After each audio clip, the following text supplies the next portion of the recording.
ସାଙ୍ଗମାନେ YouTube channel ସ୍ୱାଗତ। ଆମେ ଆସିଛୁ ଆମ ବିଲ ଆଡ଼େ।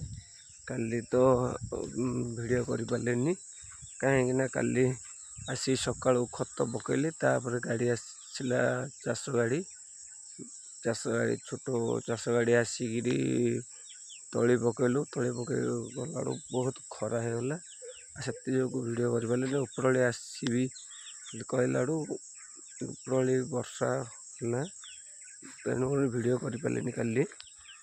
ଏପଟ ତ ଆମର ଖତ ପଡ଼ିଛି, ବିଲରେ ଖତ ପକେଇକିରି ଚାଷ କଲେ ବହୁତ ଜମିର ବଳ ହେଉଛି।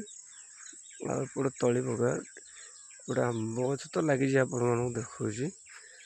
ଡେଲି ଆସିକିରି ବିଲରେ କାମ କରିବା। ଆଉ ଏବେ ତ ଆସିଛି, ସବୁ ଧାନ ପକା ହେଇଥିଲେ, ଉପର ଧାନ ସବୁ ଚଢ଼େଇ ଖାଇ ଦେଉଛି ବୋଲି ଆସିଥିଲି ବିଲ ଆଡ଼େ। ତ ଦେଖିକିରି ଘରକୁ ଯିବି। ଏମିତି ଡେଲି ଆସିକିରି ଭିଡ଼ିଓ କରୁଥିବେ। ଆମର ସେପଟ ପାଖକୁ ଯାଉଛି।